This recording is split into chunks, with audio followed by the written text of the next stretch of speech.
Let's Take This Outside with Marianne Iveson, the podcast where she speaks to athletes, outdoor professionals, and scientists about why they connect with nature. Today, I'm joined by Julia Weber, a full-time travel blogger, content creator, and the force behind Little Miss Ottawa. From hidden gems in her hometown to adventures across 40 countries, Julia brings the spirit of travel into everyday life. Her authentic storytelling and stunning visuals inspire her community to explore more, whether it's a hike in their backyard or a trip abroad. Let's dive in what it means to live like a traveler, no matter where you are. Please welcome Julia Weber. So we've already been chatting for like 10 minutes nonstop. I'm like, okay, I need to shut up and we need to record this. Julia, welcome to Let's Take This Outside. Thank you. I'm so happy to be here. I first want to describe our sweaters. They're so cute. And because you said, you're like, what's the vibe for Let's Take This Outside? What are you wearing? I'm wearing an Udwe tourism sweater. They have these really cute sweaters for the different areas in the region. Yeah, and that's in Quebec, by the way, people. But you do work with them, right? Yeah. I work with them a lot. So many gems in their region. Oh, we're so lucky, and we're going to dive into it. So you're wearing your Udwe sweater, and I'm wearing my Parc de la Gatineau sweater. And it's like, we're both wearing crew necks. And you're like, what's the vibe? Literally nailed the vibe. Same vibe. And then Gatineau Park's in Udwe. So perfect. Right. Yeah. It's the best. Okay, Julie, by the way, when we eventually go for a hike together, we'll have to do some content together just to be like same. Yeah, let's do it. We'll bring the sweaters. Yeah. Okay, so here's the thing is like, I feel like we've known each other for a few years in terms of like both in Ottawa, both like outside, but we didn't meet till last year at the Travel Media Association of Canada's conference in Newfoundland. Like we're both from Ottawa and we didn't meet. And we met last year and you were so sweet. I had won some award and you like came up to me and we were just, but we're switching it around this year because you've been nominated for 1 billion awards at the Travel Media Association of Canada conference. First of all, like by the time this comes out, we'll know if you've won or not. And I'm certain you're going to win something. What were you nominated for? A lot of pictures, right? So one was Best People Photo, and it was of an Uros man in Peru. And the other one was Best Nature Photo and People's Choice, and it's a photo from a dune buggy in the middle of the desert in Peru. We'd gone on this crazy adventure. I remember being like, are we going to tip over? And then we missed sunset, but we still got like a little sliver of sun and you could see every star in the sky. It was beautiful. So hopefully they're the winning ones. I'm so happy for you.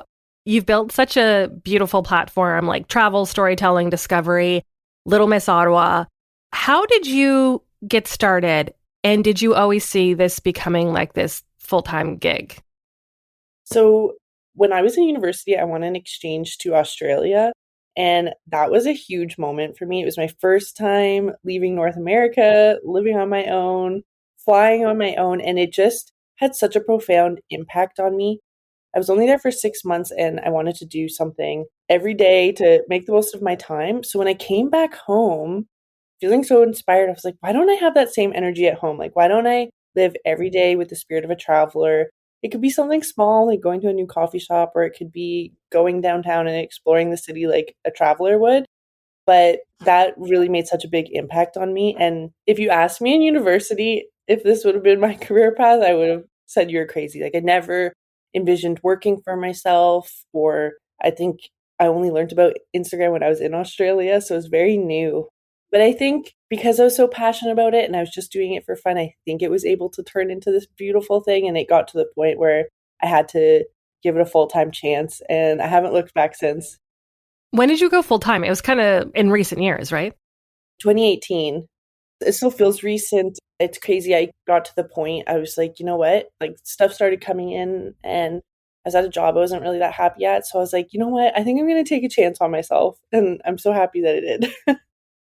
The fact that you were nominated for photography awards is amazing. So in terms of like writing and photography, which one do you like more? And like, how does that work for you in your head? So I would say photography more, like especially at the beginning when I started my account, I would go out with my little iPhone 5 and just take photos all over the city. And I'd go to these Instagram meetups so everyone had their big cameras, but everyone was so including, and they said you're just developing your eye, and that really showed me that you can It doesn't matter if you have this huge fancy camera or an iPhone, use a tool and build the concepts. And writing, I think, has just been something I've worked on over the years to complement the photography and adventures. Is there any specific like influencers or content creators that you could like give credit to that were really helpful? Oh, yes. Oh my God, there's so many. So Nicholas Place Photo takes incredible photos, and we've gone on some photo walks over the years, and he was at a lot of the early Instagram meetup days. Celine Photography, I think is her handle. I'm sorry, I forgot that wrong. Hannah, who is one of the IG Ottawa group creators, and I have another friend, Finn, who's really big into photography. Me and Roland Bass used to go on photo walks, and to me, it just showed. I think it's nice to have that community where everybody's welcome. It doesn't matter what your device is, and everybody's kind of learning together and swapping tricks. And you're all taking photos of the exact same thing, but they come out completely different based on how you're perceiving the subject. You've been to 40 plus countries. 41. 40, we're at 41. But here's the thing. You're little Miss Ottawa. You're super passionate about your hometown in this area. I live here I've only lived here for about 10 years and it's my home. What is it about Ottawa in this area that continues to inspire you? Oh, there's so much. So born and raised in Ottawa and still living here today. And I think I've seen it grow throughout the years, like from the days when people really said it was boring to now. And there's so many pockets in the city of cool things happening. A lot of people say we're boring because we're a government town. But I see that on the flip side, we have a lot of steady income. And there's a lot, like so many people in Ottawa have side hustles that they're working on, cool projects. And then just from the beauty aspect, like the Rideau Canal weaving through downtown, like you could kayak to work, you could skate to work, our foodie scene, and just access to nature. Like Gatineau Park is 15 minutes from downtown, which is wild. And I think there's so much to celebrate in the city. Like I love skating on the canal in the winter, but then I love going and paddle boarding in the summer or having a picnic in the Arboretum. There's that. And then there's Quebec. Like I talk about Gatineau Park literally all the time. We're literally wearing French sweaters right now. Like you said, just Gatineau Park is the second. Did you know Gatineau Park's the second most visited park in Canada? It's crazy. Yes, which is wild. I think in like the whole Canada spectrum, I don't think it gets enough hype. Like the people of Ottawa hype it up. But it is such a beautiful, like Pink Lake is absolutely gorgeous with turquoise water, but then all the lookouts and everything. And yeah, having the Outaouais region literally across the bridge is also so unique and incredible for us. So I think that there's endless adventures. I honestly can't keep up with everything. They just redid Wolf Trail. So they had started on it last year and they opened it and closed it and opened and closed it. So I even talked to someone from Gatineau Park last year and had them on my podcast. They were telling me about the revitalization of it because of like, a lot of it was like wearing down and they wanted to repath. So now not only is it longer, it's around 10K versus 8.2K. So they made it longer and I haven't done it yet. So I'm going to finally do it this weekend. So there's stuff like that where Wolf Trail, by the way, I would say it's one of the most famous hikes in Gatineau Park, but it also has one of the most scenic. It's one of the longest. It's one of the hardest. I'm putting in like air quotes. But there's stuff like that happens all the time. They're opening up new trails. Like there's stuff like that, or they are opening up the NCC bistros, which is along the pathways in Ottawa. They have opened up these little bistros that you can stop at and like have lunch at and have a beer at. And like just stuff like that happens all the time that people do not know about. Totally. And that's a big reason they started my account too, was I'm like, Ottawa's cool. You just need to know where to look. So if I can create these resources for people, and same with you too, like I guess stuff that's being reinvented within the city, like the Wolf Trail and stuff. It's always cool things to do. There's something new. Again, this is a very Ottawa-centric podcast. Can you tell me about the new lookout that they revitalized? Yes. So formerly Nepean Point, it's now Kaweki Point, and it is probably the best place for sunset in the whole city because you're getting a panoramic view of all of Ottawa's landmarks, and they have done an incredible job. There's places for picnics, but there's also 2 platforms that you can view the sunset from. Absolutely incredible. And I went with my husband and we honestly were like having visions of Rome in our head, like all these places where we had gone out of our way to see sunset. I honestly think it rivals international places. Like it was so beautiful. We have some incredible sunsets and it's a really great gathering place for people. And it overlooks Parliament Hill. It overlooks the Ottawa River, and it's also, they made it so it's accessible, right, to like wheelchairs and Yeah, it's accessible and there's so much room for seating. And yeah, you can see like Fairmont Laurier and just the Ottawa River, the Alexandria Bridge. So, like, it's moments like that I'm at these places and I'm like, people can't say Ottawa's boring. no, I have that. I have that every time I'm outside. I'm like, this is so beautiful. What advice would you give to someone who wants to explore more locally but doesn't know where to start? And that could be if someone's like in Winnipeg or in Newfoundland, like what advice would you give them? First, I would say, what are people traveling to your city for? What are those attractions? Start with those because there's so many amazing things. Like Winnipeg has a huge winter festival. Like, have you gone to that? Or what are the travelers trying to find in your city? Because I feel like that'll give you an interesting lens into activities. But also getting lost in your own city. Like, that's one of my favorite things abroad. When you get to a new place, you've checked in your hotel, you hit a new neighborhood and you just get lost and see where the wind takes you. And I think people should do that in their own cities. Choose a neighborhood, see what you stumble upon, grab a coffee, keep going a little further. And I feel like that recipe will lead to endless combinations of activities. I agree. What have been some of your most memorable outdoor adventures, whether it's like a Canadian hike or a moment on the other side of the world? Ooh, okay. Should I choose one and one international, one Canadian? Yeah, it's, you do whatever you want. I want all of it. The first one I would say, there's so many. Honestly, it's really hard to choose, but Grossmorn in the winter is absolutely wild. Like, it feels like Mars, and it's such a beautiful place. And I'd like to try it in summer. But seeing it in winter and just the snow going and the light was constantly changing for a photographer's eye was beautiful for conditions. But that's an adventure. I think people wouldn't even be like, this is Canada. Like, this is so beautiful. Western Newfoundland has a ton of other stuff. Like, you can zip line in the winter, which actually might be my favorite time to zip line now. Really? Is it cold? It gives you the illusion of like a soft landing. But you can zip line past this frozen waterfall. Beautiful.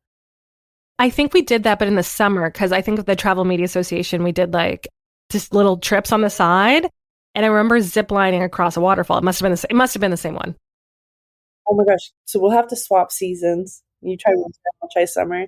And then one of my favorite travel days was in Belize. They have the second greatest barrier reef in the world. And we swam with everything. There was stingrays, nurse sharks, turtles, fish, manatees, like everything. And the people are so lovely and the water is so beautiful. And if you're into diving, you can also do that. But I love water adventures. So I was so happy. I would have done that tour every day if I could. Is there anything that you gravitate towards more? Like you just said you love water adventures, but I don't want to have to make you pick, but is there anything specific? Like, is it mountains? Is it in hiking? Or is it underwater? Is it beaches? Like, what's your number one? I think my number one would be like snorkeling and waterfalls. Like, I always gravitate towards those. And I love mountains. They're so beautiful. But I was a fish as a kid. And I think that it's just me like living out my childhood dreams. And when we were in the Philippines, we did another day tour. That was like one of my favorite travel days ever.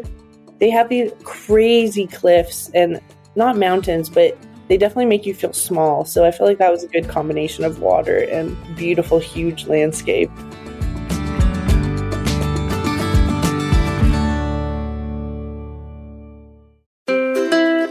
Let's Take This Outside now has a newsletter. Keep up to date with outdoor news, events, and great discount codes and deals from our partners. Sign up today at letstakethisoutside.ca. Have you ever had any like unexpected moments in nature, like whether it's wildlife or getting lost or weather that kind of shaped your perspective on the outdoors? Oh yeah, I've had so many like sketchy boat rides. Our boat almost tipped in Australia. We ran into a bear in Quebec and that like made me have a full-blown panic attack. But I've made it through all of those moments. And in a weird way, they become benchmark for the next thing. I'm like, you made it through this. You can make it through this. But I think also they're a reminder, like the ocean is wild. And like you're kind of at the mercy of the ocean. So like making responsible choices, not pushing the boundaries too far.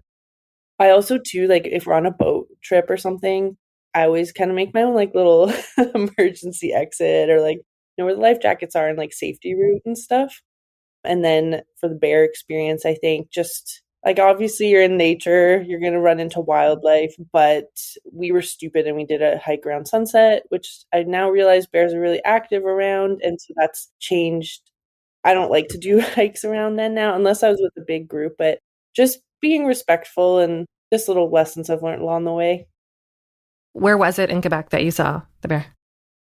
It was Canuck Nature, and we were so stupid. We were going on a hike. There was this magic bus in the middle of the forest, so I wanted to go see it.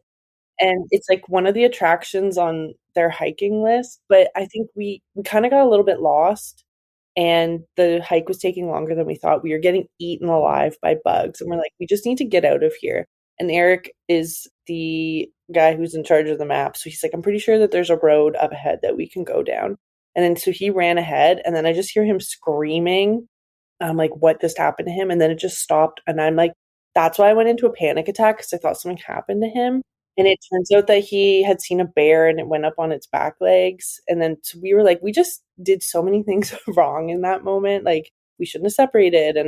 But we've learned our lesson and everything worked out. But I have my own feelings on bears, and I actually have had the exact same experience on Muskville Falls.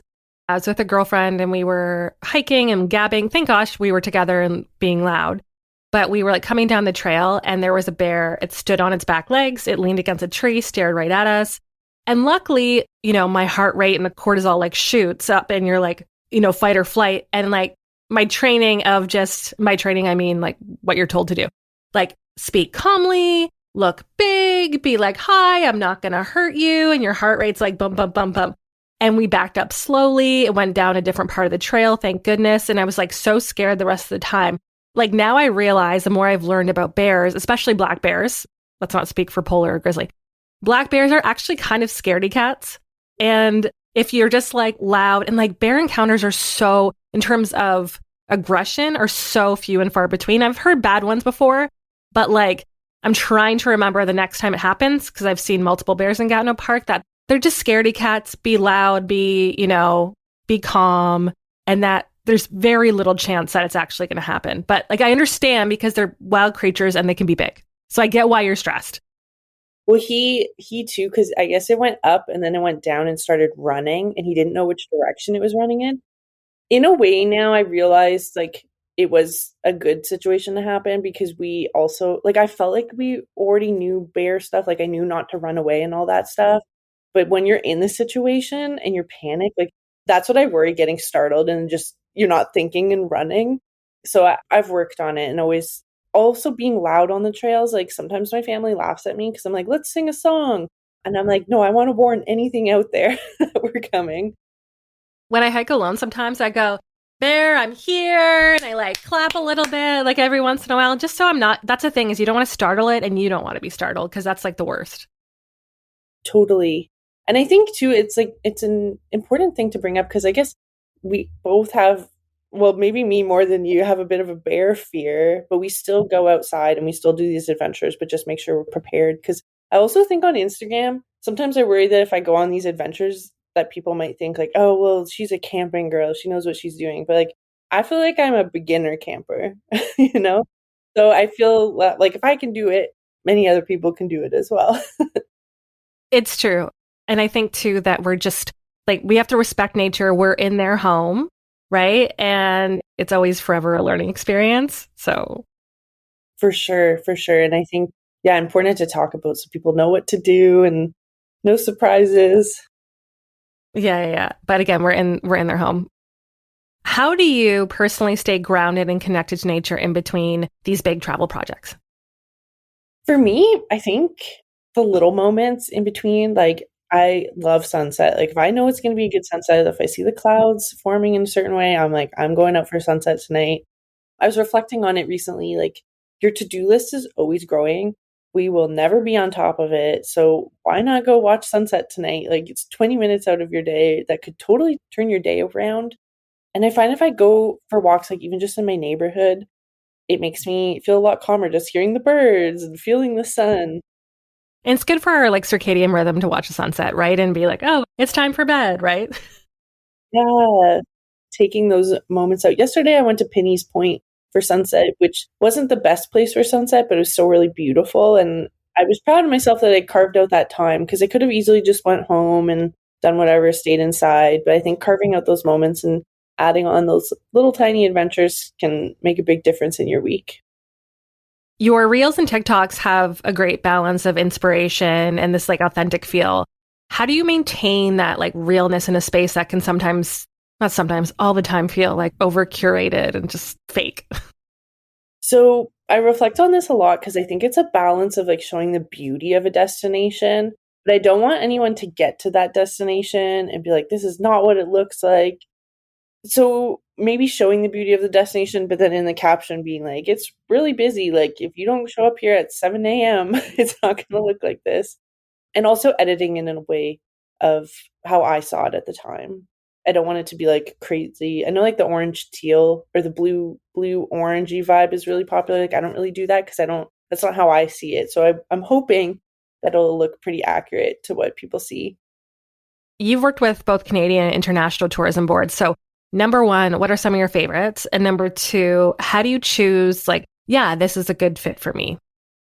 So some of my favorites have been, I worked with Visit Europe for Croatia and Montenegro. It was my second time going to Croatia and first time in Montenegro. And that is like, those are two of my favorite countries. That was such an incredible trip. I had the opportunity to work with Peru. That was amazing for outdoor enthusiasts, like so much adventure there. And then locally, I love working with Outaouais Tourism. I work a lot with different Quebec destinations and Ontario. Working with Western Newfoundland was really cool.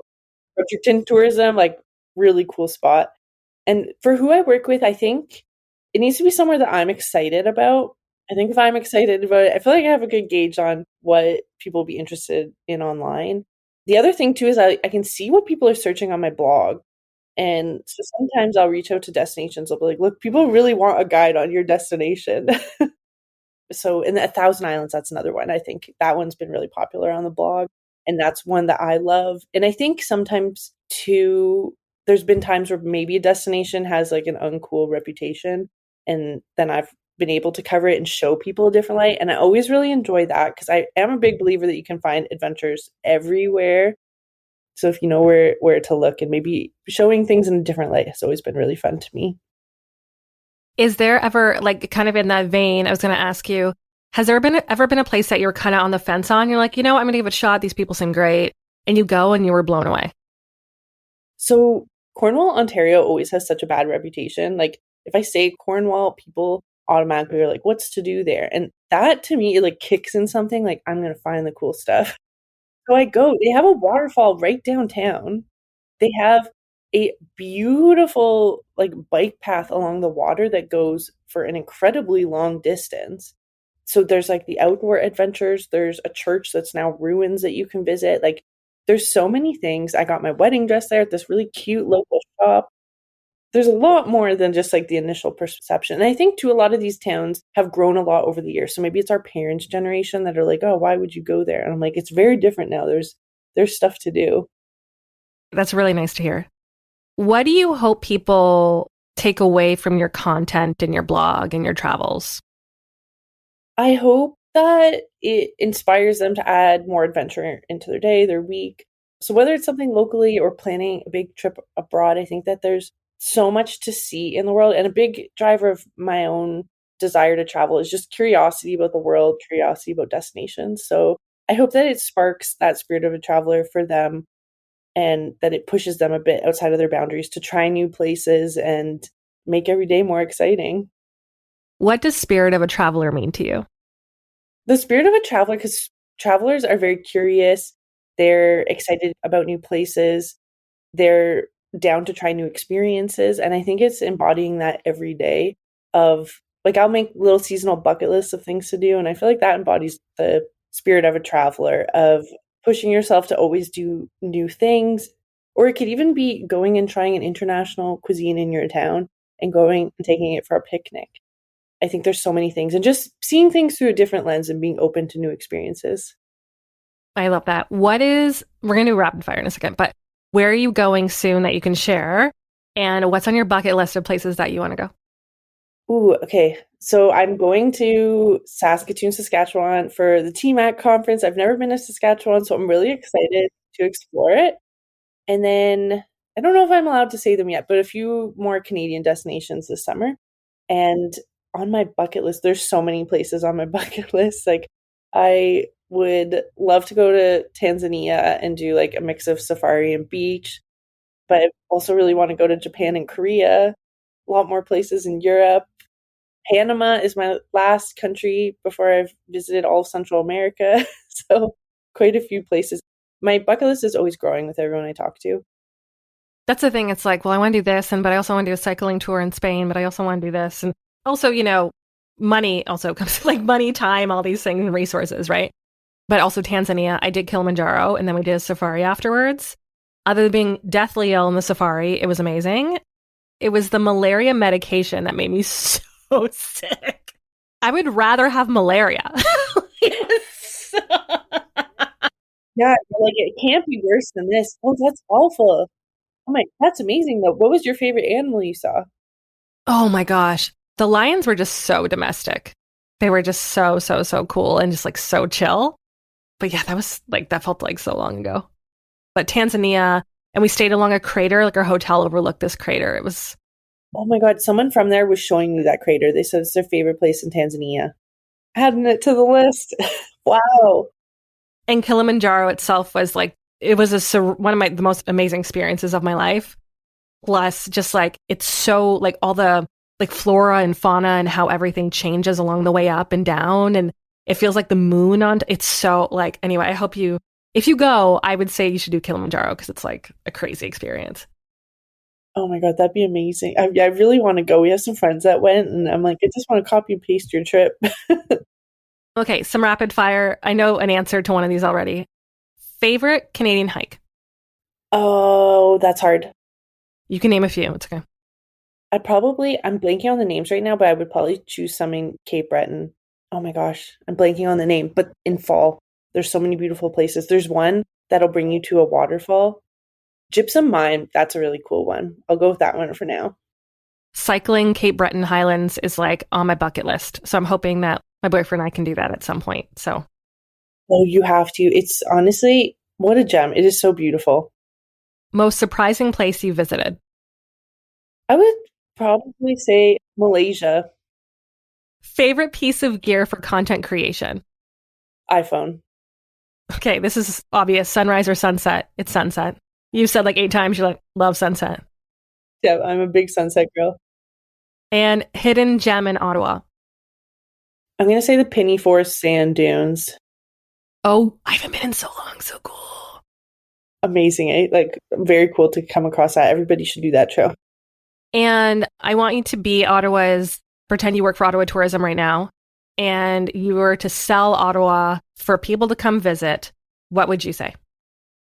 I would say if you want, like, it's a big Canadian city, but with small town charm. And if you want a mix of beauty, incredible foodie destinations, and Canadian charm, that you should definitely visit Ottawa.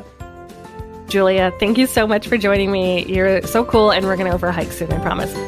Yeah, I can't wait. Thanks for having me. Thanks for listening. For more Let's Take This Outside, go to letstakethisoutside.ca. Produced and distributed by the Sound Off Media Company.